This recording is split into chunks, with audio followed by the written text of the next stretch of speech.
everybody. Lance Russell and Dave Brown right along ringside. By golly, we're about ready to go with more big action. Thank you very much, and welcome to Georgia Championship Wrestling. I'm Gordon Soler, your host, and we have quite an hour in store for us. Hello, everyone, and welcome to Championship Wrestling at ringside. This is Vince McMahon, along with wrestling's only living legend, Bruno Sammartino. Welcome to this week's edition of Mid-South Wrestling Television. I'm your host, Boyd Pierce, another outstanding card. Hey guys, and welcome back to the Regional Wrestling Podcast, where we talk the territories. I am Ray Russell, and this week, we're going to go back again, back to the Georgia War. Well, we're going to predate the Georgia War, continue to tell the story, set the stage for things to come there in the 1970s. Right now, I want to welcome on my cohort in crime for this adventure, if you will, this excursion. Ladies and gentlemen, please welcome back Mr. Rick Fields to the program. Welcome back, Rick. Hey, pleasure to be back, Ray. Good to have you. Oh, thank you. I hope everybody enjoyed the first episode. This is just a real fun ride for me and Ray. And we're going to look into this backstory of Paul Jones, going into his promoting, showing early on his promoting prowess. And we're going to go into Paul Jones and his early years of promotion. Well, last we left off, we learned that there was storytelling even that predated the television era. Imagine that. We talked about that Strangler Lewis, that 3-match story arc they built there with Don McIntyre when we left off last time. So we're only in the 1940s, but we started in the 1800s. So we covered a lot of ground in that first 90 minutes of the program. And we're going to pick up here in a little bit. Like you said, we're going to pick back up here in 1947 when the NWA National Wrestling Association champion, Mr. Lou Thesz, comes to town. But you've been doing a little digging. You touched on it just briefly on the last episode. You mentioned it in passing, and you promised the listeners we'd come back to it, and I know that was your intention here at the top of the program. We're going to get to that in a moment, too, talking about Cowboy Luttrell and the legendary boxer, Jack Dempsey. So I'm looking forward to hearing your take on that. The footage is out there, I do want to mention, for those of you interested in some of the, not a whole lot of the footage, but enough of it to kind of get an idea of what was going on there. Exactly. I actually watched it this morning, and it was a brutal beating. And he laid it in. I feel like, we talked just off air just for a little bit about this, and I think you said something like worked shoot, and I think that was pretty much what this was. I feel like Dempsey was giving him just enough, but not too much. Like he was going easy on Luttrell, but he was still giving it to him, showing him who was boss. Yes, I believe he was proving a point semi-gently. It was Cowboy, right off the bell, Jack came up with a jab. It snaps the Cowboy's head, and right then and there, I think Luttrell knew he's in way over his head with Dempsey.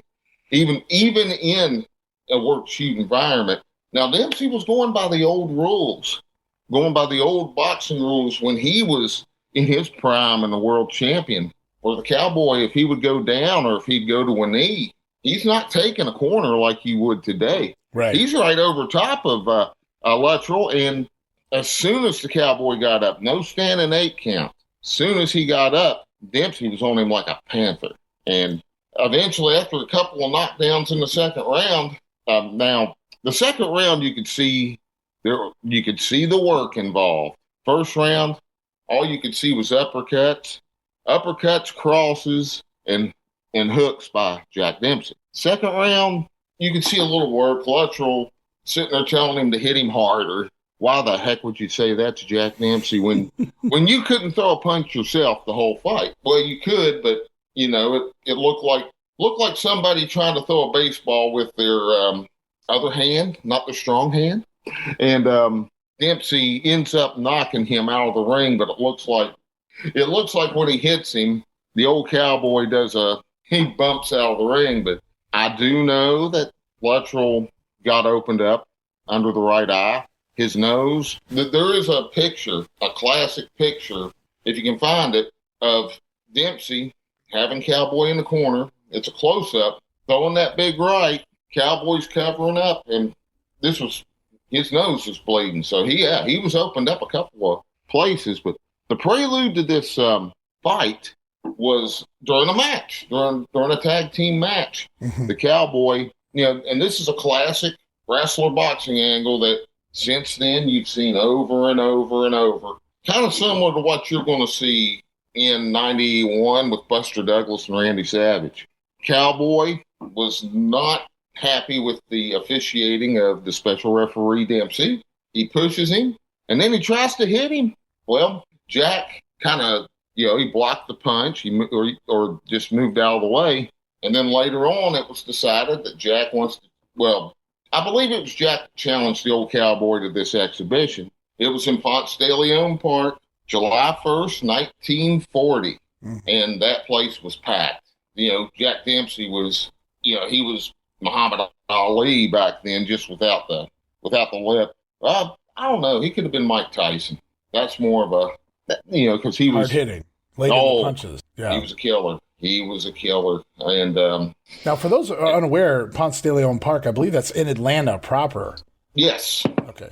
And just for anybody they're listening to the story of Cowboy Luttrell and Jack Dempsey, and they're like, what does this have to do with Georgia? This happened in Georgia. That's the entire point of why we're telling this story here in Atlanta, of all places there.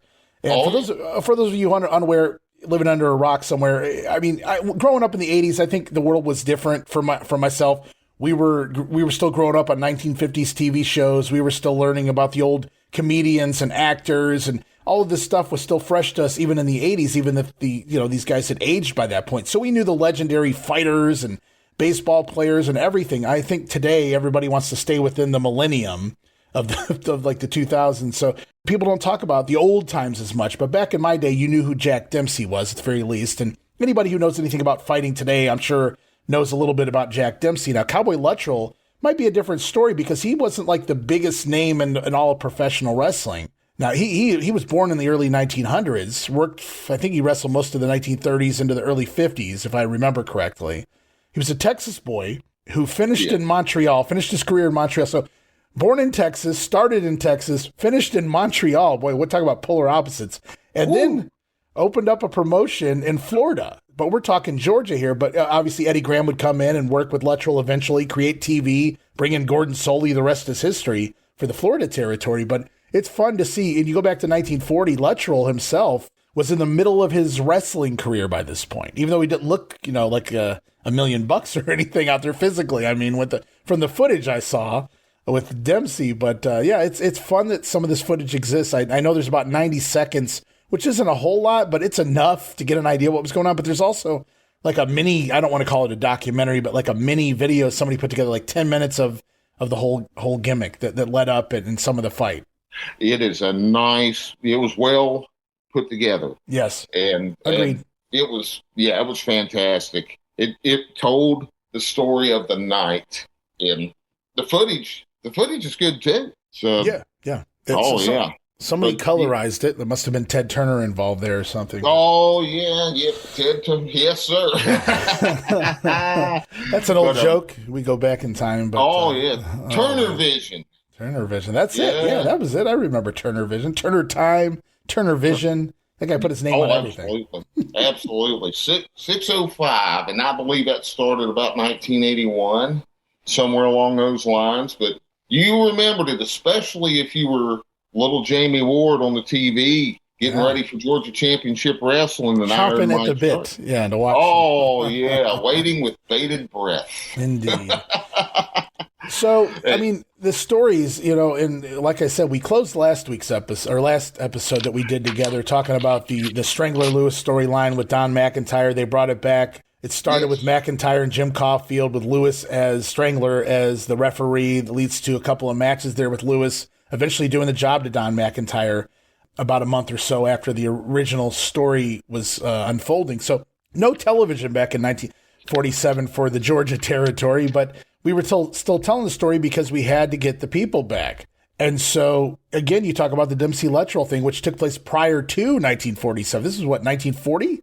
Is that correct? Yes, something like that? And so they were doing the stories even, as far back as you can count, they were telling the stories here in the world of pro wrestling. A lot of people think it wasn't until the TV era that they decided they had to create all these angles and things. You did it more in the ring, back then to create your stories. You weren't cutting promos necessarily. You weren't attacking guys during interviews, But at the same, although, Right. we would master that art in the television era, but they're doing what they can and it's working. It's certainly Georgia's a hotbed, I feel like. I believe so. Just looking at the results that we went through on the last episode, Paul is bringing some big names in here, and they were staying. He's not for a messing while. around. Yeah, you see a lot of local guys in some of these other territories. You see maybe the main event may Jim Londos or something like that come through, but each and every I'm really blown away. I hadn't noticed this till you put together the results from the the 40s and whatnot, and I'm like just going through card after card, and he really stacked the box each and every time out. He wasn't not fooling around. He was serious about this becoming a promoter thing. Oh, absolutely. Paul, I'm sure his promoting caught the eye of a lot of those in the Midwest and in the Plains, preferably, Kansas City, St. Louis, especially when they were getting ready to form the alliance. They wanted a national scope at first. Well, a regional scope, and it just blew up. You had Paul Jones, you had Crockett for a while, and we'll get to that later when guys like Paul Jones left the alliance briefly. But in the meantime, it was easy for him to leave the alliance because he could get all this main event talent even then, and you're going to see here in a little bit how the people just came into Georgia. I would imagine he was a good payoff guy, and these guys like Strangler Lewis, they would stay. They would stay and complete an angle. That's just money in Georgia. And I am not sure at the time if they have, if they run a couple of other towns during the week at this point. But I'm sure if they did, you're going to have some of that well-known talent that you hear on the radio. If you see on in the newspapers, in the movie theaters, they get to see them live. And back then, that was a huge deal. Yeah, absolutely. And talk about there was no deal any bigger than the world champion, if you will, the original NWA, the National Wrestling Association, not the Alliance yet. Got a couple years to go there, but we go back now. We go July of 1947. The NW Association champion Lou Thesz coming to town. So Lou's coming in here a couple of times over the summer of '47. It looks like to defend that world title. Yes, sir. He's we're looking at July 25th, 1947, Lou's coming in to defend the championship against Ray Vilmer. Ray Vilmer is going to play into Georgia for a good long time, and they go to a draw. They go Broadway, which leads us to the rematch, which is August 29th of 47, where this is the blow-off. Lou beats Ray Vilmer. Pretty standard story there. You go to a draw, the guy gets a rematch because the world champion didn't win, so I want my rematch. Vilmer gets the rematch, and this time Thesz goes over. Right. And I'm sure he probably went over with that Thesz press. It's very likely. Oh, yeah. And in 1947, a lot of these people see Lou Thesz footage, and they see Lou well past his prime. Right. Even in the 60s, when he's the world champion for the sixth time, he's past his days. But he still has that knowledge. He may not be able to work as good as he did, but if you messed around with him, that arm's going behind your back, and you're going to be going for a ride. But in these days, Lou was a Panther. I mean, he's just coming off of World War II. He trained dogs, and I believe he trained soldiers. And he's still in the prime of his career, in my opinion, because he has yet to win the other NWA world title, so he's got a long way to go in the business. Absolutely. I'm in total agreement with you there. Oh, yeah. And the thing was, Lou didn't want to be champion a lot of this time, but he was, there was pressure. Lou wanted to do his own thing. He wanted to go overseas. He wanted to see the world, and they would always say, "Hey, Lou, we need you as champion." And one of the big reasons why was Lou didn't put up with crap. If you were inferior to him, and if he didn't think you were a bona fide contender or should be in the ring with him, he'd stretch you from L.A. to Boston. And he wouldn't give you anything. But if you were a good wrestler, if you were, say, a Dick Hutton or someone like that, even somebody like Hutton that wasn't over, I guess you could say, Lou would put them over like $1 million. But in 1947, probably up until the 50s, until 55, he was a Panther. He was just one of those guys that the prototype of a world heavyweight champion. So let's go from here. We got October 3rd of 47, which is a pretty doggone big deal because you have the debut of Freddie Blassie.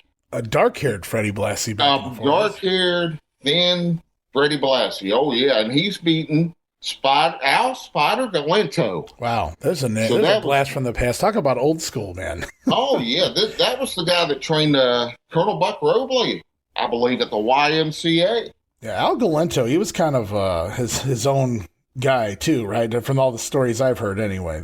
Oh, yeah. Yeah, but it's fun to see Freddie coming through Georgia here. Fall of 1947, Fred Blassie. For those of you who've only seen Fred, I know there's a little bit of footage of him even in the TV era of, with the brunette hair and kind of more of just your standard wrestler before he finds the vampire gimmick or whatnot that's about to send him into orbit as far as being over and working the main events and things like that. But Blassie, I mean, getting a win here, even back in 47 over Galento, that's a pretty big deal. Yes, it is. That will automatically put Freddie in the top of the cards, at least the top two matches, at least semi-main right here. Mm-hmm. And Freddie plays in, he will eventually book for Georgia down the road, and he figures in big. He's going to be a Georgia legend by the 60s, and before he goes to California and becomes a legend there. It's crazy to think how many decades Freddie stayed in the business. I mean, even as a manager later on. I mean, that was one of those things that didn't just compute in me when Freddie was in the WWF in the 80s. Mm-hmm. I didn't realize he was as old as he was, but looking in hindsight now, he wasn't doing a heck of a lot at ringside. No, yeah. He wasn't interfering. He didn't have to take any bumps, that's for sure. No. They protected Freddie. You could tell he had that perfect bumper's body as he got later into his career. Yeah, he had the big old back. He had the big old body.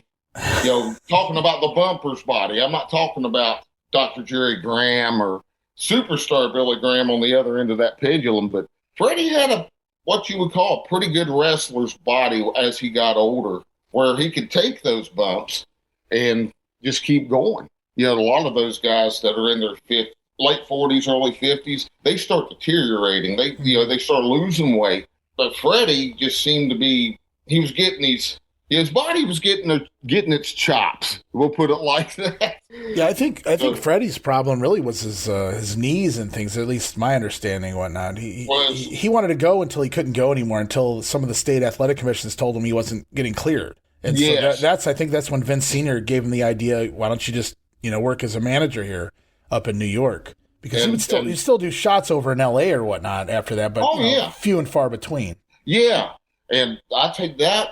And that made him an absolute legend in the next era. Yeah, right. As Vince Sr. wanted to have heel managers in all spots in the main event. Be it tag team, being world champion. He always wanted those heels to come in and try. Well, and they were good talkers, too. They were good talkers. You're talking about Albano, the Graham Wizard, and Freddie Blassie. They could get any heel over. Well, Galento probably had maybe close to a decade of experience on Blassie when we're looking at these results. And actually, I did a little more digging. They bring that match back 2 weeks later on the 17th of October, and Freddie goes over again. So Galento, maybe he says, hey, man, you got lucky the first time. Let's do this again. And proof is in the pudding. Freddie Blassie able to score back-to-back victories over Galento here in the month of October. So they're getting Freddie over. Unfortunately, it looks like his stay in Georgia is only for about a month. So I don't know if they're grooming him for later on. We're going to bring you back later or what the deal is there. But Freddie has successful, not a whole lot of matches here in Georgia, but he is successful, I believe, in every single one of them, or damn near close to it anyway. Oh, yeah. Well, Freddie was a St. Louis boy. He grew up in St. Louis. He could have just been going in to get his, like you said, get some salt. Not sure where he goes from here. He could have just been coming in to get for Paul Jones to get a look at. Right. A lot of those promoters did that in the day. He could have sent a picture in. Paul's like, well, okay, we're going to put you in with a guy that has knowledge of hurt. He can hurt you. but he can work with you and make you look like $1 million. And Al Galeno was that guy. I think that's how Freddie became such a star later on in the 50s and 60s and so forth, because if you go back and look at Freddie's track record throughout the 1940s, because he broke in the early 40s, by the mid to late 40s, he was working 7, 8, 9 different territories per year. So it was a lot of that seasoning you were mentioning, putting a little salt on him, getting him kind of figuring this whole thing out. Early on in his career, Freddie was being sent around by whom, I don't know, but Freddie was getting out there. You know, he was learning every style and every promotion and what drew here and what didn't. So, I mean, he had a lot of experience early on. And so this is just one of those stops, I guess, in 1947 for Fred Blassie. But we've got other matches here. We move into 1948. You closing out the year. We don't run Christmas, but we do run the day after there. I see Herb Welch coming back in here. Herb Welch is back in, and he gets a win over a guy named Jimmy Lott, who ends up promoting. He ends up into promotions. I believe it was in the Midwest. I do remember Bill Watts talking about getting in an argument with Jimmy Lott over something, but of course it's Bill. I was going to say, who did Bill not get in an argument with? That is, that is a good point. But yeah, that's when I first heard of Jimmy Lott through Bill Watts. And I think he was out of Alabama initially anyway. I could be remembering wrong, though. Okay, well, it makes sense where he's in Atlanta and getting close. But yeah, Herb Welch gets the nod here. Gets the Duke going into 1948. There you go, Gorilla. Yes, and now we're going to go through to July 23rd of 1948. You got a guy named Al Lovelock beating Tom Mahoney, and Al becomes the Bolo, who was huge in Houston, but huge everywhere he went. And this was just him, once again, just getting some experience as himself, Al Lovelock. And later on, you're going to have Al getting upset when the Bolo's tag team emerges in Mid-Atlantic, which ties into here in Georgia. They become the Assassins. Right. So that is fun. Oh yeah. Now, also in 1948, Charlie Harben wrestled within Georgia. Mm-hmm. Now, Charlie would end up being in the office, right, in the ABC office, in Ann Gunkel's office, and then he would come back, I believe, for a little while once the deal was made to end the war. But, yeah, he was a big figure in Georgia. There was one time, from what I hear, Muhammad Ali's camp was right by the ticket office, and they had blocked the ticket office because I guess he was fighting in Atlanta. Okay. And they were prepping it. So Harben just goes up to him and says, "Hey, y'all move. We need, you're blocking our ticket office here." Wow. Well, and then he had to come by a second time. And to make a long story short, one of those guys mouthed at him. Charlie said, "Well, I'll tell you what, if you don't move, I'll just pull this gun out and plant you over there in that field." They moved. Usually, you fight a gun and the gun's going to win. So I think that was a wise decision, wise move. But it's really fun to hear that story that Harben kind of stuck up for wrestling. I mean, not a lot of people would have, chalk that up to youth and inexperience in life or whatever. But, I mean, Mr. Harben didn't have an issue saying, "I don't care if he's Muhammad Ali. We got our own tickets to sell here." Exactly. Now, if someone like Bobby Simmons or somebody else in that ticket office is listening, if I didn't get that story right, please get in touch with us somehow and correct me. But yeah, absolutely. You can always reach out. Always reach out to us. You guys can send us messages, emails, whatever the case may be. If you got anything you want to add, anything you want to feel like needs correcting or a different point of view, or certainly open to that, because this is a long-form story on the history of the Georgia War. We call it the Georgia War, but really this is just like kind of an overview of everything that led up to the Georgia War before we even get there. So this is, even beyond the 1970s. We're just now into 1948, but that's cool. Charlie Harben, who had been a wrestler himself for a period, he would go on to be like ring announcer and referee. He worked in the office, whatever was needed of him, different periods in time. So very cool story, though. I had not heard that story. Oh, yes. I believe Bobby was the one that got it out there. And I'm wanting to say it was on one of their episodes of Peach State Pandemonium, which I can't find anymore. and that's a shame, because there were so many stories from the guys that worked there at the time. And we'll have to now apparently see if the old Wayback Machine can find those, or if anybody saved any copies or whatnot of the Peach State Pandemonium. I guess you call it a podcast.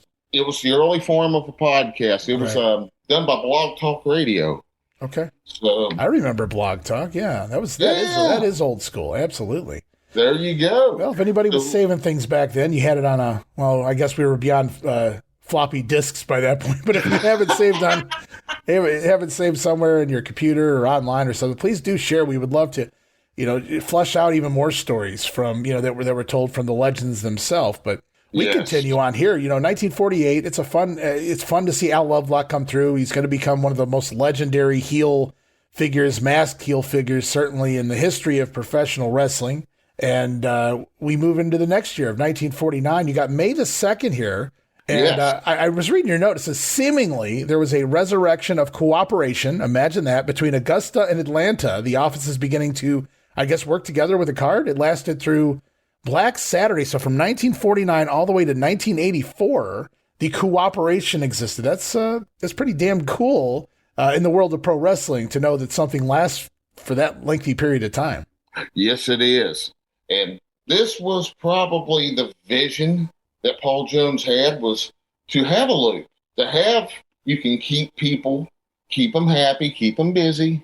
So in 1949, there's cooperation between Augusta and Atlanta. That way, you have a town. Now, later on, that's going to grow, and that's going to grow, exponentially with Fred Ward, who's going to get into the action here, and Columbus and his town. Yes, right. And he'll have his own TV, and eventually he'll be able to run his own angles with Georgia talent. That's right. Yeah, this is a very, I didn't want to skip over that, because here it is, 1949, the loop, I guess the beginnings of what you would call a loop kind of begin, because now we're not just working Atlanta, we're going to work Atlanta and Augusta. And it's fun, right now in 1982 with Jamie Ward, that's pretty much a weekly town, Augusta. So it's fun to see, you're right. Here we are almost 35 years later in the 1980s, and they're still working together. It's part of the loop. Yes. And if I'm not mistaken, Augusta is the town, other than Atlanta, where you would see title changes. You would see the Georgia title change hands, the national title, not as much the tag team title, because especially in our day and a little bit before, because Ole put so much emphasis on those tag team titles. Oh, yeah. He wanted those to change hands in the City Auditorium or the Omni. But these title changes in Augusta or any Fred's towns is a big deal. I'm sure there was an Augusta City championship as well. You had Macon's championship. You had Columbus. So I'm sure Augusta had their own championship. I'll have to look into some lineage here. But let's go. Here's a huge one here. Okay. August 12th, 1949. Dick Lever, who's been here quite a bit. Quite a while. Yeah, we covered Dick on the last episode. So, yeah, he's been here throughout most of the 1940s, at least more often than not. There he is. But, boy, he's got himself a hell of an opponent here in August of 49. Yeah.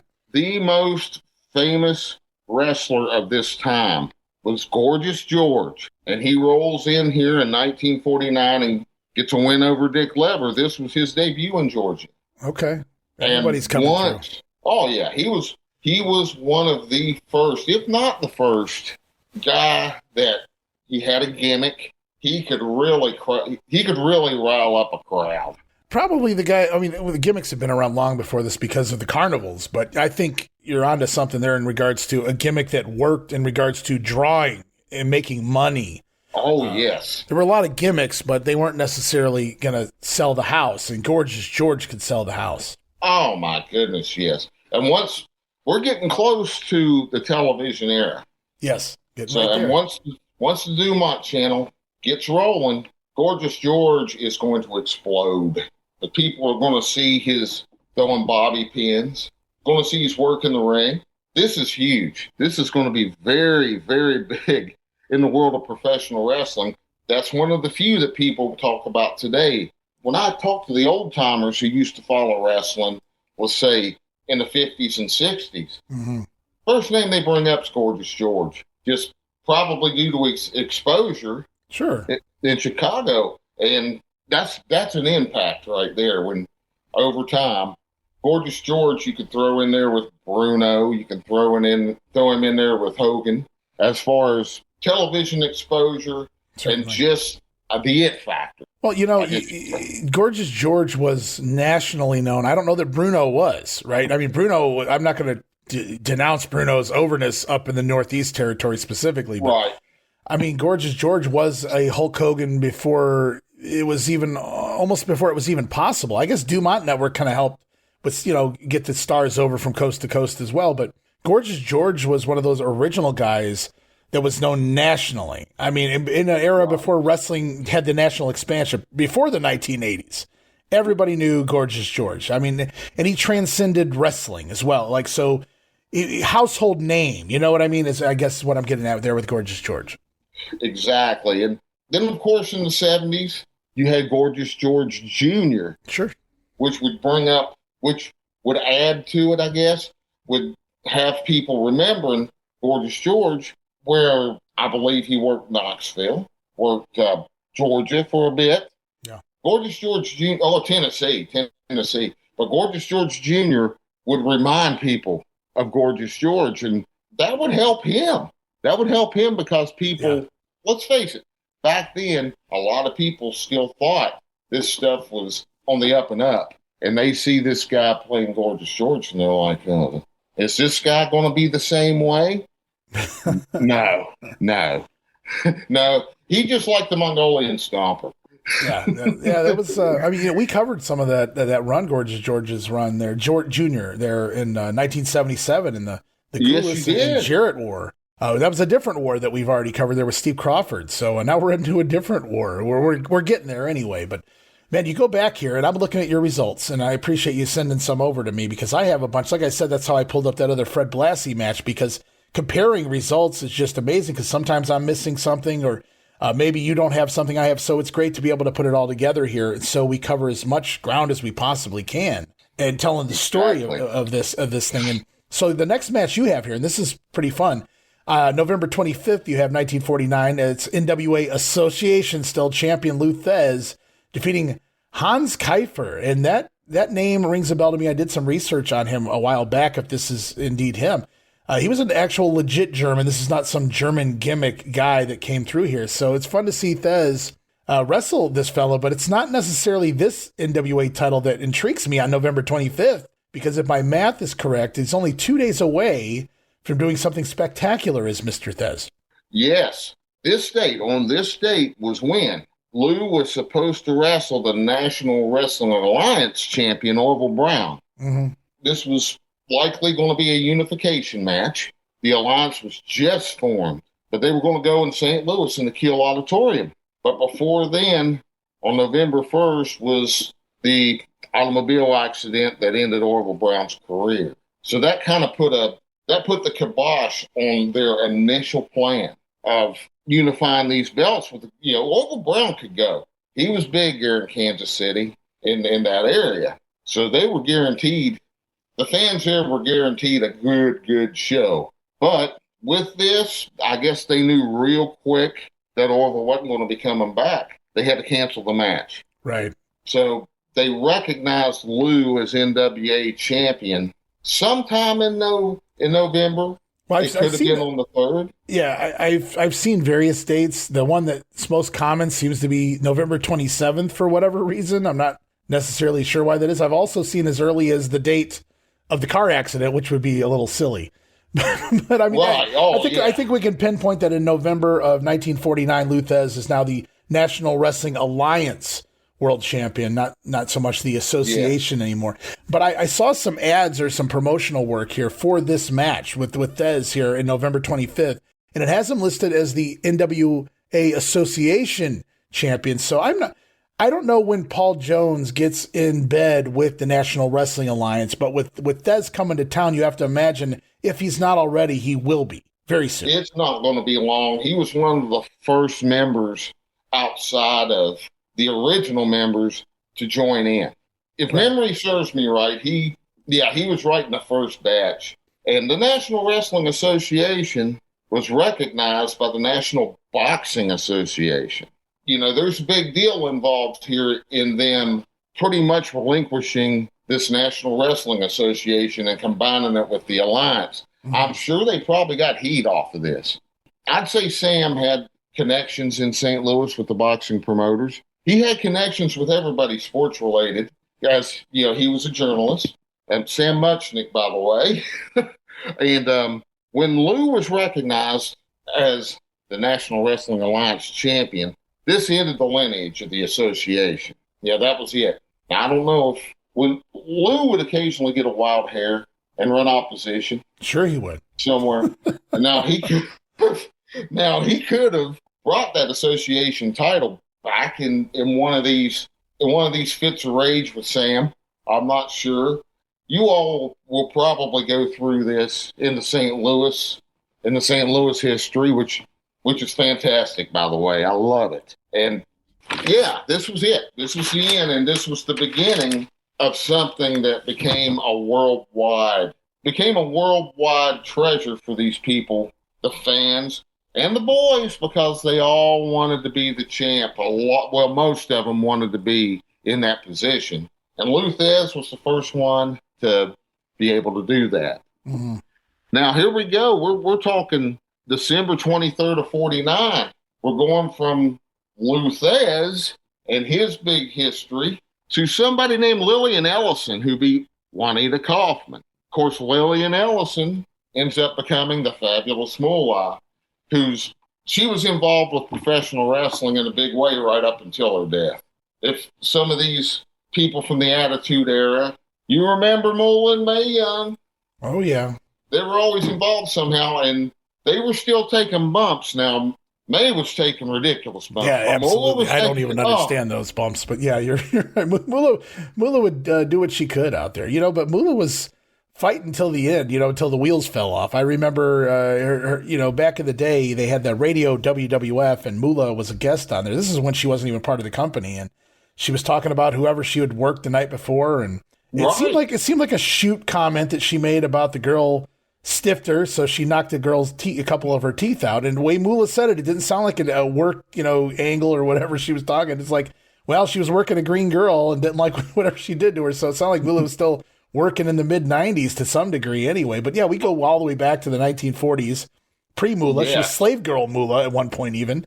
Yes. She would become right, exactly. And she would become the fabulous Moolah and hold the belt for some 20 some odd years there until she sold it over to Vince or what have you, the rights to the women's world title or whatever, however that worked out. But, she would train a lot of the girls and make a lot of money off of those girls. Yes. Unfortunately. Yes, definitely. But, when I was watching Georgia Championship Wrestling as a youngster, you'd see Moolah come through and go up against some of her students.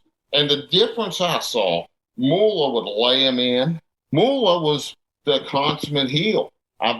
She was old school in the fact that you would see some of these girl spots. Well, I hate to say it like that. She wasn't doing those. There were definitely female spots, especially in United States women's wrestling. Yeah, right. It was pretty much paid by numbers to a degree with most of the ladies, not all the ladies, but most of the ladies. That troupe that came through near the end of the 70s, going in through the 1980s, Leilani Kai, Judy Martin, those ladies were fantastic. Leilani Kai was a heck of a work. Yeah.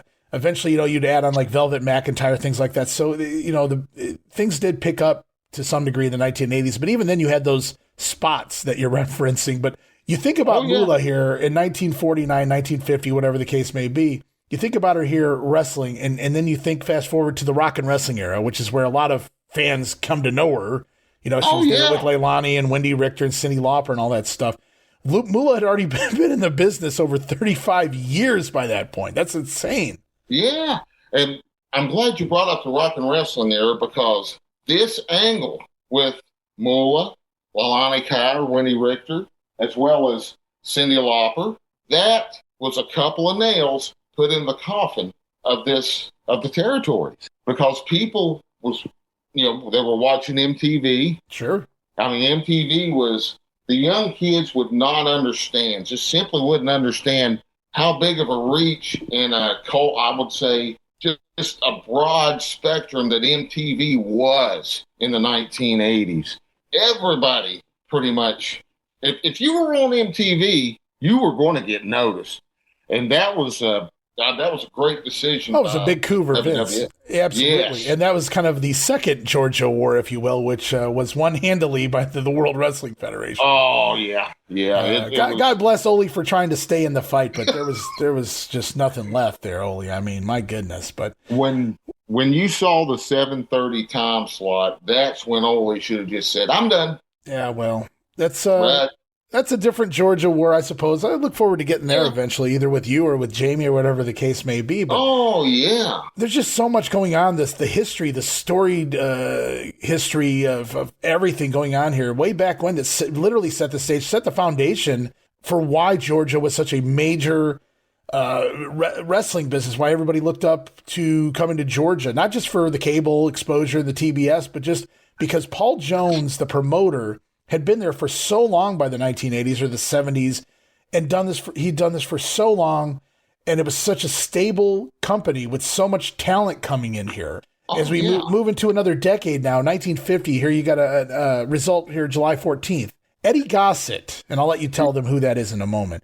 But I got a kick out of this. Eddie Gossett over Red Roberts, perhaps the original Red Roberts here, in 5 seconds flat. So what a way to make your debut in the territory, or one of your first matches in the territory, scoring a victory in 5 seconds by this Eddie Gossett fellow, who would go on to become, it's escaping me. Why don't you tell us all, Rick? Well, he would end up becoming a guy that you're going to hear a lot about in 72, 73, 74 in Georgia. This guy's going to be, he's going to help Cowboy Luttrell. And he brought Gordon Soley into Florida. This is Mr. Eddie Graham, and he was a booking genius for those that don't know. Yeah. And, well, he was a heck of a worker, too.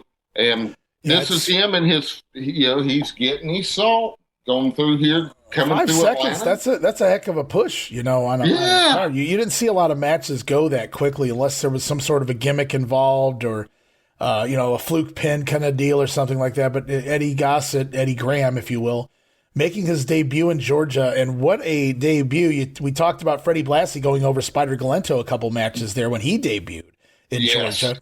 Eddie's coming through here and scoring his first victory in 5 seconds. So again, they're seeing the talent in some of these guys and starting to help them grow by, giving them their I don't want to say their start here in Georgia, but they're certainly grooming them here in Georgia. Oh, yes. Even, in 1950, if you're beating somebody in 5 seconds, that's going to get you over so much. Yeah, that wasn't even common in my era. Right. Yeah. I mean, when Bundy squashed SD Jones, that was to me, I was like, holy cow. I don't know at that point if I had seen a match that even though it was, legitimately like a half a minute, but then you had Dynamite Kid beating Nikolai in like 8 or 9 seconds at that Wrestling Classic, which was a good call because I did not want to see that man. I love Dynamite, but Nikolai not so much by the 80s anyway. He was done I can't say he was done, but he wasn't the Nikolai of old. No. And I mean, you fast forward, and I can't think of another match, and I'm sure somebody's going to pull one out on me, but there's not very many between the 80s and 90s beyond that. Uncle Elmer had a quick one on a Saturday night's main event, I think, and Diesel beats Bob Backlund in under 10 seconds, but there's not a lot of those. So it was like that much, even more so, imagine that, in 1950, somebody of Eddie's stature. He's just a normal, average-sized guy in general. Yeah. And he's picking up a victory in 5 seconds. Yeah. Well, I'll give you another one that I heard from Ron Fuller. Sure. In 1974, it was 1974 into 75. Jimmy Golden had come into Knoxville, and he twice, he went over Danny Hodge in less than 10 seconds. Wow. I wonder what Danny got paid. I'd say Danny got paid. I'd say he got paid quite well. Wow. I would imagine either that or he was just having fun. Jimmy should have had a jacket made that said that on the back, although you'd have to watch over his shoulder for Danny Hodge at any point in time. Oh, yeah. Danny'd say congratulations and give him that handshake. Yeah, give me that hand. Exactly. Absolutely. I was thinking the same exact thing there. No, that's pretty cool. But Eddie Graham here, 20 years old in 1950. Relive the glory days of Memphis wrestling with the Retro Wrestling Review USWA podcast. Each week, we go back in time to review USWA Championship Wrestling from the 1990s, episode by episode. Join us for watch-alongs, behind-the-scenes stories, and exclusive interviews with people who were there and lived it. Whether you grew up watching it or you're discovering it for the first time, this podcast is your ringside seat to Memphis wrestling history. It's all a part of the WrestleCopia Podcast Network. Listen now at uswapodcast.com. Hey guys, Ray Russell back to talk to you about all the new and exciting audio and video podcasts we've been putting together over at patreon.com/WrestleCopia. As a self-funded brand, this entire ship is powered by our patrons. It's your support that keeps all of these wonderful shows going here at WrestleCopia.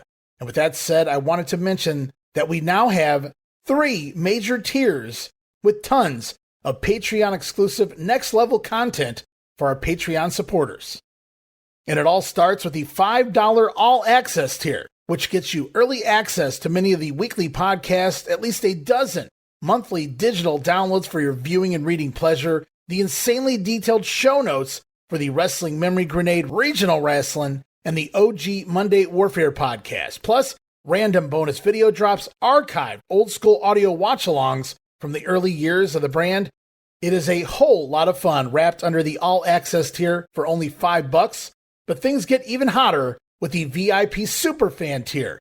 For just a few dollars more, you get everything already mentioned in the all-access tier, plus as part of the VIP tier, a whole new slew of videocast series where it's not just your typical watch-alongs. Sure, we laugh, we have fun, but we're also breaking down the history, the context, and the why behind what you're seeing.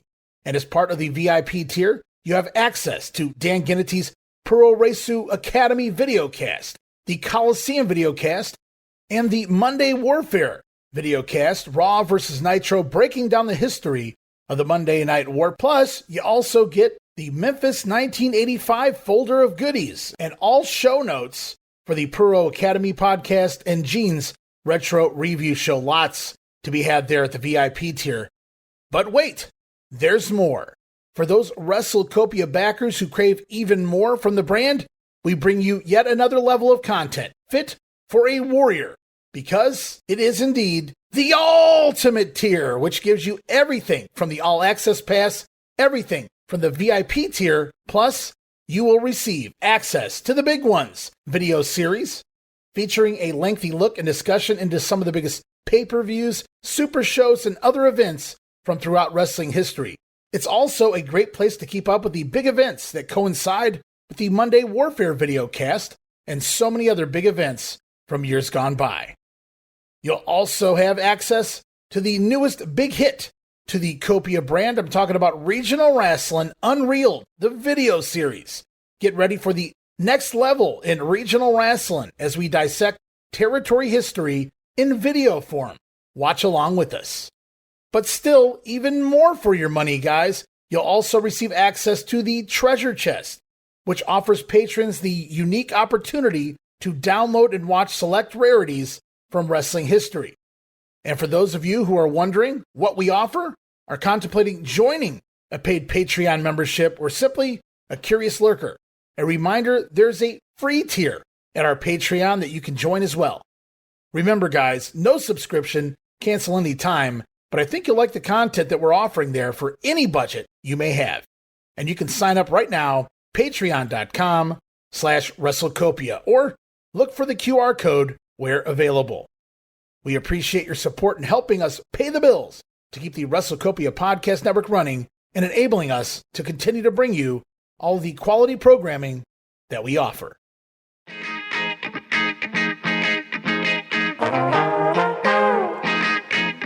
Hey, it's Bob Smith, and guess what? The Outdated Wrestling Hour is now part of the WrestleCopia Podcast Network.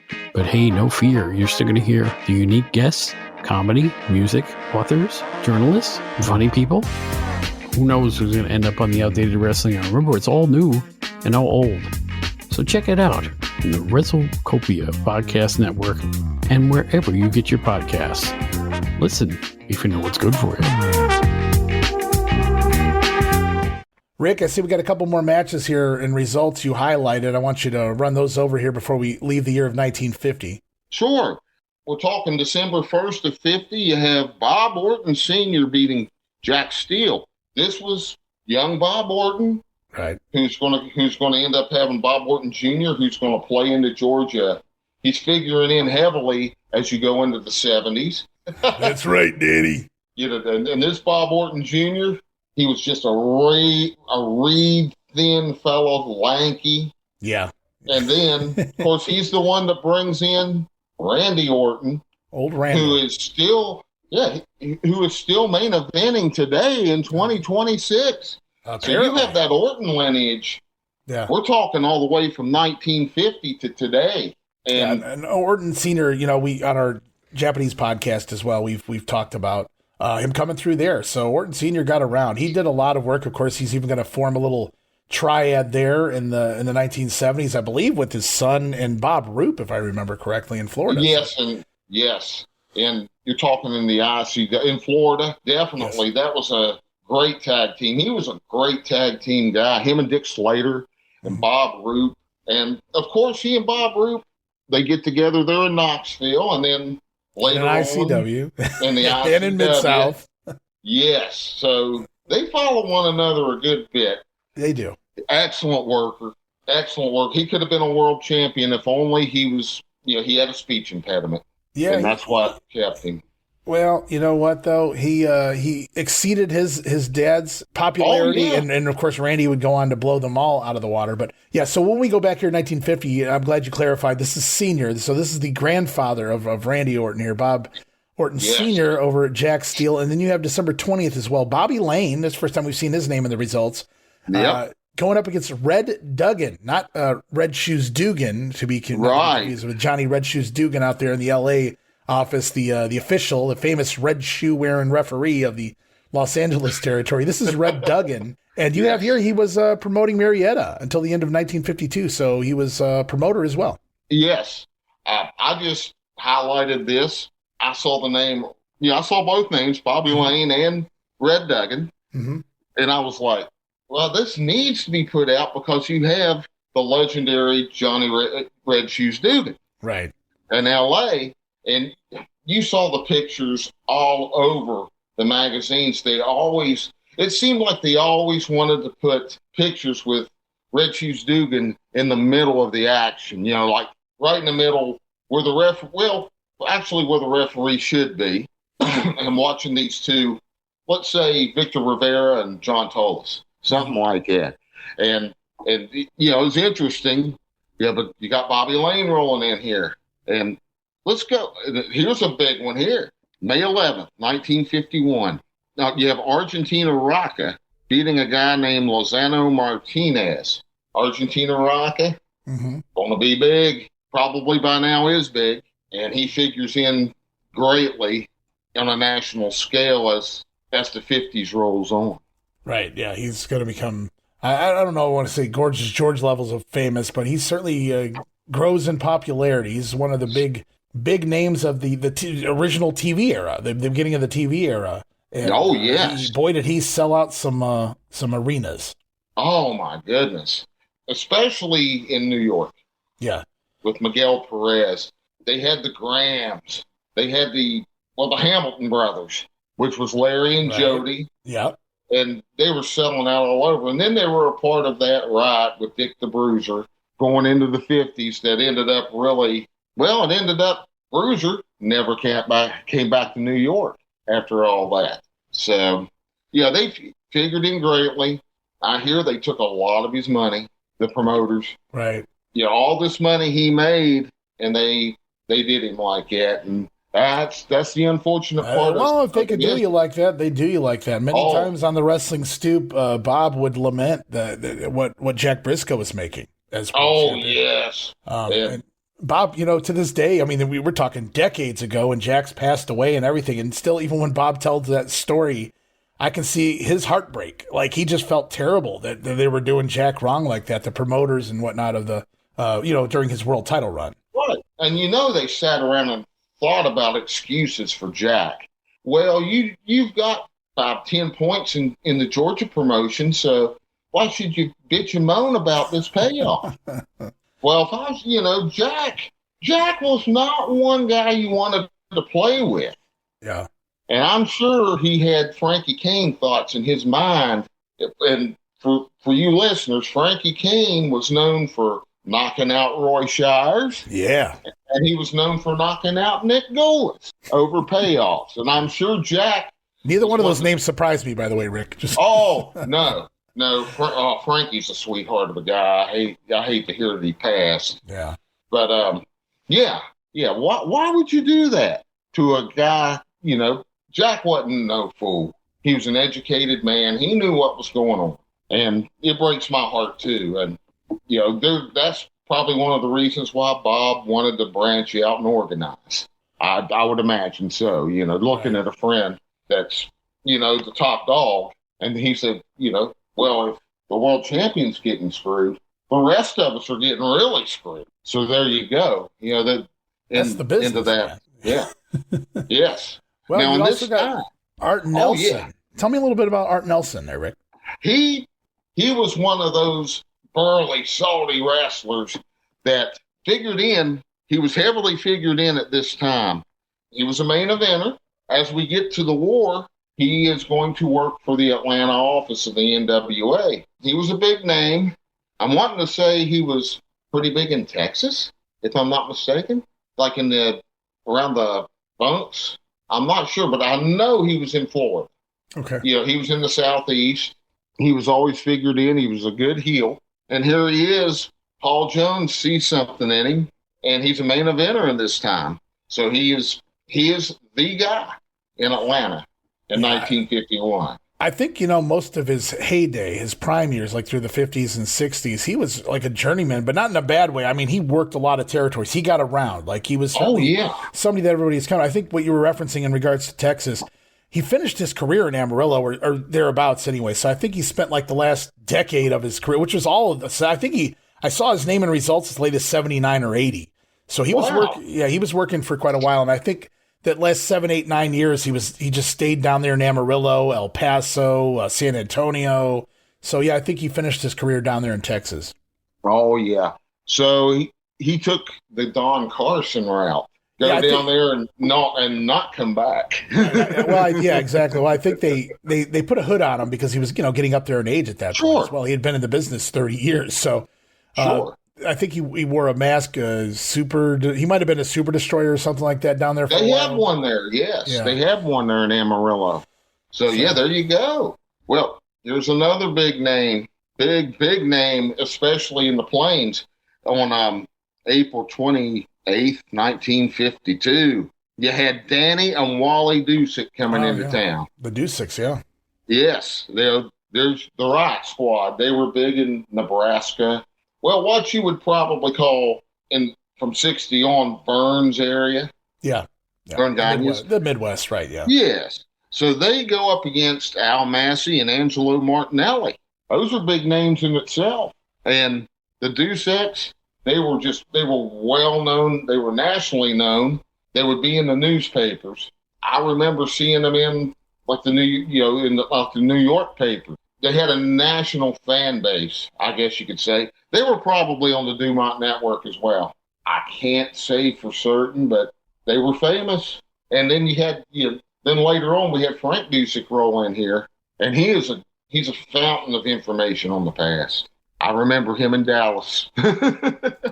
Frank got his start in Georgia. Oh, did he really? Okay. In 1979, that was one of his first stopping points, and he was working TV and working some of the towns. Well, Frank, he got around. Yes. He did a little bit of everything. Yeah. He would pop up in 86 working for Watts behind the scenes for a little bit in the UWF. Yeah. And I know he had some runs there in the early 80s, obviously in Dallas, a lot of Texas territories, like you said, but also Puerto Rico. He had a little run there. So yes, he did. Definitely got around. He, eventually would turn into an announcer, a commentator. I think he did the South Atlantic Pro for he did in the Carolinas there at the beginning of the 1990s. So he stuck around for as long as he possibly could in the business, and he had the gift of gab. I don't know that he was top 10 of all time promos or anything, but he certainly liked to talk, and he seemed to know what he was doing out there. But before we get too deep into 1952, There was another little note you had here in 1951, at least as far as my notes go, and I don't want to miss this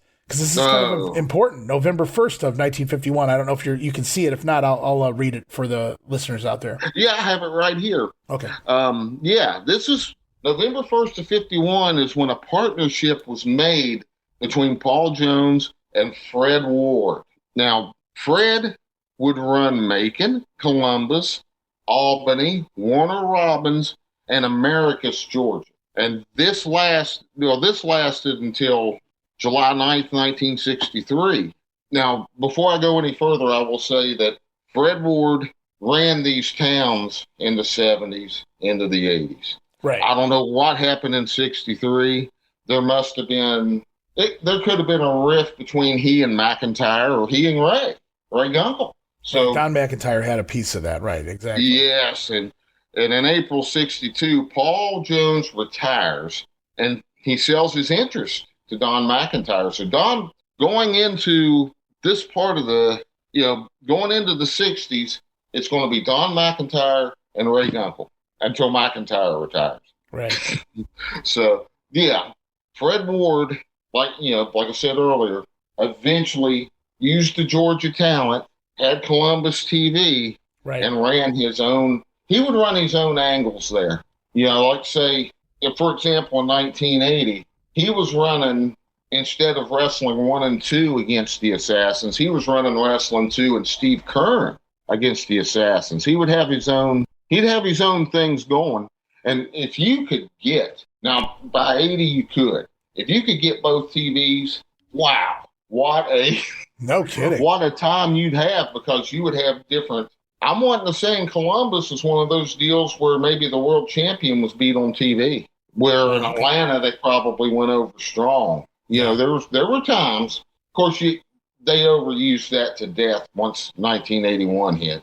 All right, so I want to clarify something here, because I was Sure. reading your notes in regards to the promoters and whatnot. So we see Augusta becomes part of this, what we'll come to know as a loop later on, but Augusta becomes part of the Atlanta territory, if you will, the Georgia territory back in, I think it was 49 there we were talking about it.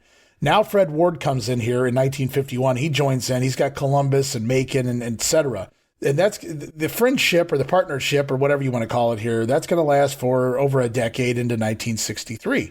Yes. Now, in your notes, you got in April 62, Paul Jones retired and sold his interest to Don McIntyre. Paul Jones retired from what here? That's what I'm trying to understand. Probably being the main promoter. Okay. He's gonna hand the ball off to McIntyre and eventually to Ray Gunkel, for them to do the day-to-day operations and to get the talent in and everything. And Paul just ends up being the figure. He just ends up being like a figurehead. And that goes on until sometime in the 80s, when Paul's health started declining about that time. Right, yeah, I know he wasn't really factored into the meetings and the business. It was more of his family that was doing some of the work for him there near the end of Paul's run as a promoter, or whatever you want to call that there in the 1980s. Yeah, his family's the ones that sold his shares to Vince McMahon. Mm-hmm. But Paul, I remember Paul was probably as late as 80 coming on. I know he was on when the Wrestling 2 angle started. Yeah. In November, they brought him in. But other than that, I really can't recall seeing. So we're hypothesizing here with McIntyre taking over control of kind of running the operation in April of 62. So by 63, he has a falling out with Fred Ward. It sounds like maybe those two might not have gotten along so well during this time period. Well, McIntyre had, from what I understand, he was kind of a hard guy to get along with. And Ray Gunkel, who was there at the time, he was a hard businessman to, he wanted to do things his way. Right. And no other way. And as we get into the 60s and 70s, you're going to see why. Because where you saw in some of the territories, they would bring some people from other territories in and try to get them over. Ray didn't like it. I mean, he'd bring in his friends. He'd bring in Wilbur Snyder. Mm-hmm. They would actually work a little bit with Indianapolis. But more or less, Ray was loyal to his crew. And, he didn't want to bring anybody in, probably Well, probably one, because he didn't want any outside influence into Georgia. He did not get along with Eddie Graham, Lester Welch, Buddy Fuller. He didn't get along with those people at all. So he just wanted to keep his, if it isn't broke, don't fix it. Right. You know what I mean? Yeah, And in Atlanta was doing pretty good. They were, matter of fact, better than good once you get to 72. And I would imagine they had a falling out with Fred Ward, maybe because Fred was running his own angles, and they wanted to be standardized. Well, later on, they probably didn't really have the vision of cable television, so they were like, okay, maybe the TV goes through a couple of certain towns where it's intertwined, but for the most part, run your own angles, do what you want to do to make money. You make money the way you want to make it. Mm-hmm. So that's probably where the reconciliation and the peace was made. But Fred Ward, later on, Fred and Morale Freed, they did their own stuff. And I hear that there's some tapes out there. Just got to find them. Just got to find them. Interesting. Yeah, Columbus tape. I'm already looking then. I've been looking. I've been looking for 20 years. Well, fair enough. Maybe one day. Everything, something's always dropping nowadays. It's been a fun era, man. For the 80s, the 90s tape trading era that I was in the 90s, early 2000s, and the DVD tradings and things like that. Things were popping up, but then there was like a long stagnant period where it was like, oh, I guess this is all the footage, and then there's just the new era of the internet, or everybody putting everything online. All of a sudden, this new flood of footage just keeps popping up. So you never know. Well, it started really popping up when the WWE brought the last Battle of Atlanta. That was the Holy Grail. Yeah, and everybody for a long time, everybody wanted to see it. Absolutely, man. And then they see the match, and it's just, to me, it was blah. It was a match. It was a match. Yeah. Oh, yeah. But here's something funny and new for Georgia. Well, I don't know how new it was, but interesting. Yeah. On October 3rd of 1952, here comes Ginger, the wrestling bear. And, of course, bringing a wrestling bear in, I hope they pulled its teeth out and declawed it. Well, poor old sometimes they did, sometimes they did, depending on who was the trainer. Depends on which Ginger it was. There were multiple Ginger wrestling bears. Yeah, I believe that was originated by the Welches, if I'm not mistaken. Roy, I think. Roy. Yeah, Roy Welch. Yes. Yeah. Now this particular Ginger beat Jack Steele and Joe Kirkland in a handicap match. If anybody's seen these bear spots, they're pretty much the same. Yeah. Unless somebody wants to pull a rib or go into business for themselves with the poor bear. But, bears are natural. They're natural in this. They can lock up with you if they're trained. They can do a few sort of things. And people in Atlanta got to witness that on this night. Apparently so, yeah. So, unfortunately, I did a little Googling when I saw that Ginger was in town. I can't figure, I got to look up the entire card and see who's on the card, and we could probably get an idea of which Ginger this is.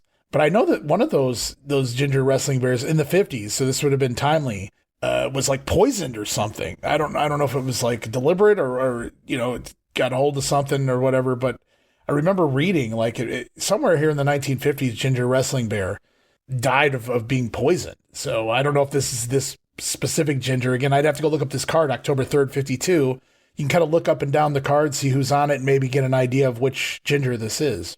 Right. Now, it could have been alcohol poisoning. I'm just throwing that out there because they like those bears to get good and souse sometimes before going out there. I guess to mellow them out or something like that. But it could have been that somebody just didn't want to mess with the bear anymore. That's a lot of work having to handle a bear. But, poisoning is poisoning, murder is murder. And it'd be nice to find the old timeline to see if this is the Ginger that got poisoned. It could have been one of the boys that may have gotten hurt. It could have gotten legitimately hurt. These wrestling bears, they weren't junior heavyweights. Well, okay, November 3rd, 1952 in Augusta, Georgia. Here's two big names. And Jerry Graham, who will become Dr. Jerry Graham. Mm-hmm. He goes to a draw with Jack Wentworth. He would go on to break Johnny Powers into the business. Okay. Later on, and probably wasn't too long, probably just a matter of 5 years, he probably breaks JP in Canada, I believe it was, in the Toronto area. But, right. Jerry Graham, he's in wrestling lore, the stories. If you haven't heard the stories of Dr. Jerry Graham, especially late, give it a good read because he was quite the character. Yeah, quite the character. I've had interviews with Vandal Drummond in the past who got to know Dr. Jerry pretty well in the early to mid 80s. So yeah, a lot of Jerry Graham stories. But yeah, the doctor doesn't have his PhD just yet, I don't believe here. No. But he is making his way there to the big run up in New York and whatnot. But he's gonna turn a guy from a Gossett to a Graham real quick. He is indeed. He's gonna have some major success. Now wrapping up 1952, we see that Jack Curtis was in Georgia for a little bit of time here, and he would later go on to work behind the scenes for Bill Watts out there in Tri-State that would eventually become Mid-South. Right. And I heard an interview with him years and years ago, and he had some good stuff to say. Of course, when you see, when you've been around this long and you're in that area, especially in '79 when everything popped between Bill and Leroy McGurk, where the bodies are buried. Yeah. Yeah, he definitely worked for Bill. Bill would randomly reference him every once in a while on Mid-South TV. Oh, yeah. Give him the name drop. Well, when Bill does that, then there's a lot of admiration, I guess you would say. Sure. Now, as we get into 1953, you're going to hear this name pop up a good bit, and it's Aldo Bogman, who he main evented in '53. He was later in a pretty good tag team with Bronco Lubitsch, which most people know old Bronco as the slow referee. Glad you threw the word Dallas. Slow in there, yeah. Oh, yeah. But everybody seemed to like Bronco. Bronco was very well liked. And I would imagine if he was well liked, I would imagine Aldo was too. Because guys like Bronco, I don't know if he'd tolerate people that were crazy. For as slow of a referee as Bronco was, he had to have been well liked to have kept that job working for French for as long as he did. Absolutely. Oh, Michael Hayes loved driving with Bronco, getting to hear those stories. And he said you'd hear the same story about 3 or 4, probably just about every long trip. But Bronco, everybody liked Bronco. Now we get to March 14th of '53. Here's something. A card in Savannah, Georgia looks to be promoted by Paul Jones. They were attempting to add Savannah to the loop. Now the boys, and this went right on. This is what got Paul Orndorff fired. And the boys hated running that town. One, because it was quite a jaunt from their base. Yeah, I think it was their furthest trip, I believe. Oh yeah, and it was, and the second thing, they ran it on Sunday. So you could have had there's a lot of times where they would run 2 towns. Mm-hmm. One of them you could be home within 30 minutes. Within 30 minutes of the card, within 30 minutes of the match, depending on who was the booking agent there. And then you had to go to Savannah, which never really drew well for Georgia. They eventually gave it to Jim Crockett, which was for the best because Crockett was running South Carolina and they could just add Savannah right to that loop. Shorter trip if you're or if you're on tour. But these Savannah, it was a good idea. The boys could at least look at the beach. But I did like how you used the term attempted to add Savannah to the loop because it would come and go. It was sporadic how they ran Savannah throughout at least this era. Yes. And I do know that in the 70s they ran it quite regularly. And I'm not sure about how often they ran it in the 80s, but I do know just about all the boys that I've heard that worked in that area time, they absolutely hated going to Savannah because they knew the payoff was bad. Yeah. And the trip was just, not what they're used to having. Understandably so, but it's just part of the job, guys. Come on. Exactly. Well, it just messed, in '82, it just messed the guy out of a possible huge NWA title run. Yeah. Paul Orndorff was a machine, and he was being groomed for something big in Atlanta. Yeah, what a look too, Paul. Oh my! Total package, really. Yes, I was always thinking between him and Ted DiBiase. Yeah, those were both really to carry the belts. Yeah, 100%. Oh yeah. Now we'll go later on in March here, March 27th of '53. Now you're having, this was a one-off. They were here, here today, gone tomorrow. Mm-hmm. George and Bobby Becker, who was huge in the Carolinas. Right. And I believe they were pretty big out down in Dallas as well. They beat Jack Steele and a guy by the name of Jungle Boy. Okay. So I don't believe that's the. I think this is not Luke Perry's child, Jungle Boy. No, I doubt it. I'd say it's probably some old kid they found off the street there was wanting to get into business, and probably. Well, this is not Memphis, to be fair, but no, where they just find someone in the crowd and say, "We're gonna put a hood on you, and we're gonna put you against Coco Ware." Yeah, well, that's the last person you want to go in the ring with when you don't know what you're doing. Let me tell you. Yes. We've seen that over and over here with Coco and the Memphis Project. But that was brutal, wasn't it? Oh my gosh. So the Beckers, they were very famous in the Crockett area, the Carolinas and all that area and stuff. And then George Becker, I believe it was George, right, that goes on and still has another legendary team with Johnny Weaver after that. Oh, yes. And they not only were the top tag team and drew a ton of money there, they were also the bookers. And George apparently was a hell of a booker. Yes, and he handed all of his past booking, everything over to Johnny Weaver, and that's how Weaver kind of got the book off and on for quite a while after that. I don't know that Johnny was ever nearly as good as George, even if he was literally reading right out of his work. Right. But I do know that, that's what they say, George Becker was a hell of a booker. Oh, yes. Now, later on, when Weaver was booking, when Ole and Gene were in the Carolinas, I'd say in 72, Ole and Gene would rib Johnny Weaver about his booking, just saying, he's always going into his notebook. Yeah. And I could see that. Of course I could see Ole ribbing somebody. And Gene as well. And I hear Gene's a pretty good guy. And, Johnny Weaver, he knew how to make money in that area. And boy, did he make money right up until, George Scott, right? I think he had it until George Scott took over and he made it more of a variety other than tag teams. Of course, the stories there, that place exploded. Yes, it did. Yeah. And we go about 3 weeks here to April 17th of 53. And this, too, was just a guy coming in and out. But this is a huge, huge deal because he probably saw right then and here how Atlanta operated.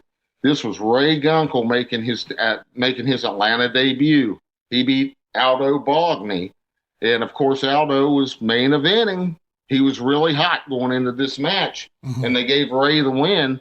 Now, I know Ray was on a show called Texas Rasslin. Yeah. Back in the 50s, and I'm sure it was probably shown in a couple of the media outlets in Atlanta. Ray was a big name in Texas, and he comes in here. They put him over Aldo Bogney. They put him over the main eventer.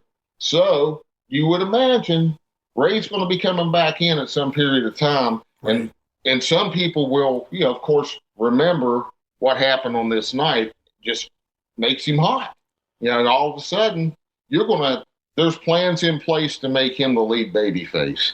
Right. Yeah, that's obvious. You come in and you beat the local star. Aldo Bogney had already been, cemented as a main eventer here in the Georgia territory. Yeah. In comes this guy, Ray Gunkel, who does have success over there, like you said, in the Texas territory. And Texas Rasslin with Vez Box on TV. Yes, there you go. And that was, for lack of a better term, that was kind of syndicated out. I know it replaced some television programming when other shows would go away. Somehow this would be, I guess you would call it, syndicated into other markets for whatever reason. It was aired years after it had happened. You were watching reruns without realizing it in some markets. So Ray Gunkel's name could have been out there, absolutely. I don't know about it in Atlanta, but it's possible. But here you bring a guy in without building him up, and he just comes right in and beats your main event star. And that's certainly telling, moving forward, whether he comes back next week or in 2 months from now. There's clearly plans to bring Gunkel back as some sort of a main event babyface. Yeah, exactly. You had Texas Rasslin bringing in guys, if there was any exposure in Atlanta, in parts of Georgia, it would make sense, especially if Paul Jones, a Texas guy himself, could have gotten the scuttlebutt from some of the promoters there. It could have been the start of the alliance, the cooperative efforts of the alliance to take guys and move them from place to place, to give the promoter a look at a guy like Ray Gunkel. And, he figured in a little bit. I saw a couple of these matches from Texas Wrestling on YouTube. Mm-hmm. He had the look, he had, and of course, he was as legit as they come. Bob Goggle told the story of Ray beating him in the Big Ten wrestling tournament. And he said he had never gotten thrown the way Ray threw him. Kind of hip tossed him. Now, right. Bob Goggle was a tough old bird. And that just showed Ray's strength and his ability there to beat a Bob Goggle. Mm-hmm. And with all that, plus the look, he was a handsome guy. He just had white meat baby face written all over him. So I think in this period of time, he could have gone just about anywhere and gotten over big. Well, that's a huge name and a huge impact on the territories we're going to find out moving forward, not only as a main event star, but eventually a promoter. And, of course, his passing is what leads to the Georgia War that we're building to. So that was a huge detail in the history of the Georgia story right here. In April 17th, 1953, Ray Gunkel makes his Georgia debut with a victory here over main eventer Aldo Bagni. And at that point, Rick, I think we're going to wrap things up here this week. That sounds great, Ray. Because we've got more names to get into. I see, oh my gosh, Johnny Valentine, Buddy Rogers, one of my grandpa's favorites from the 50s, Mr. Moto. I don't know if it was one of his favorites, but he remembered him. He used to share stories with his memories of Mr. Moto on the Dumont. Yeah. But we got all of that. Yeah. We're going to talk about ABC, the company, Paul Jones Company, pulling away from the NWA in the mid-50s. Why did they do it? You guys will find out on the next episode. There's so much more to come. Man, is there a lot to come, man. We're just now heading into the mid-1950s, and we hope everybody enjoyed the stories, the history lessons that Rick's brought us, and all the results and things in between, from Ginger the Wrestling Bear all the way back to the Dempsey Luttrell fight. And I encourage everybody to go to YouTube and just type it in, Cowboy Luttrell and Jack Dempsey, and check it out for yourself. Again, I don't think that it was necessarily a work, but, I certainly feel like Dempsey wasn't giving it his all in there at the same time. He was trying to go easy on the Cowboy, but let him know that, we're going to work snug tonight. He was proving a point to the old Cowboy. I think so. I absolutely think so. I'm going to plug a couple of sites and stuff, if you don't mind, Ray. Absolutely, yeah. That way, if anybody has any questions or would like to follow us on Facebook, there's a page called Georgia Rasslin Pass. And this is for anybody that would like to jump in, be a part, ask questions, maybe, correct us. Please do. Give us stories. That's what we like here. We love doing these results. But we would love some input, like later on, for example, if you were watching the TVs or at the arenas, these angles. Mm-hmm. So on Facebook, it's Georgia Rasslin Pass. Now on X, it'll be under my name, Rick Fields. My address is at Rasslin Rick F. Okay. Now, the F stands for guts, Ray, like Rufus. And also there's an email here. Okay. There's an email, gcwhistory72@gmail.com. And of course, reach out to Ray. We want so many vehicles here for people to help, to help us out. Oftentimes, there's a lot of people out there that just aren't comfortable getting on here and doing the interview. That's why I appreciate you being here, Rick, and telling this story with me. I've been wanting to do this for quite a long time. I started studying this way before I even, started doing the stoop with Bob Roop, when we talked a little bit about the Georgia War and just kind of touched on it there in the Georgia 81 project with Jamie a while back as well. So it's nice to be able to do this and do it right and go back and look through all this. We're going to be doing the similar type stuff here with Phil Adams in St. Louis as we move forward before we get to the TV era. And Phil will be back soon. He's going to be on a little bit of a hiatus for vacation. Otherwise, we would already have another show recorded. So Phil will be back in the next week or so. We're going to have another, so you can look for that in the next couple of weeks, or another St. Louis History Project episode. But Yeah, absolutely. You guys can email us at wrestlecopia@gmail.com. And, of course, all the social media stuff. You guys can find me out there under the Wrestling Memory Grenade umbrella, the WrestleCopia umbrella. So check it out. Send us a message. And it's okay. You don't want to be on the show. If you want credit, we'll give you credit. If you don't, absolutely, because you don't want who leaked the story or whatever. So whatever you'd like, I have no problem. We always give credit here. We appreciate everybody, all the information, all the stories you guys tell. So anything you hear that you can elaborate on, you can expound upon, you can add to, something we missed, you feel like it was important, something you want to correct, whatever the case may be, please send us, any of your information. We'll be happy to get it here right here because we want to do this thing right. Yes, we want this to be as detailed and as thorough as possible. This is a huge part of not only Georgia wrestling, this is a huge part of wrestling in general. Right. This is a major, I said at the beginning of the program, a hotbed. This is one of the major territories that would come out of pro wrestling in general. A big city, yes, Atlanta, in Georgia here, and just everything that went on with it. All just the talent we've got through here in 1953 that have already come down the pike here, as they say. So I'm looking forward to seeing who else pops up. We've got a lot more stories, a lot more business, behind the scenes shenanigans will be unfolding long before the Georgia War. We'll talk about all of that and so much more. We'll pick back up where we left off here in the mid-50s. We'll talk, like I said, office stories as well as in-the-ring results and a little bit of everything in between. And you never know what rabbit hole we'll jump down with one of the talents, names we run into here. We always do a little sidetrack, and that's okay because sometimes people want to know a little bit more about a wrestler we're discussing rather than just what they're doing here in Georgia. So I think that's a little fun way to go about that. But yeah, we're going to wrap things up right now, guys. Another regional wrestling on the way. I want to thank you so much, Rick, for being here with me, man. Oh, it's my pleasure. And for all you listeners, go into this Wrestling Memory Grenade. Go into the Regional Wrestling Podcast. Look at all this stuff. It is awesome stuff that Ray is producing here. I cannot praise it enough. And I'm looking forward to next time. As am I, guys. Stay tuned. More regional wrestling right around the corner.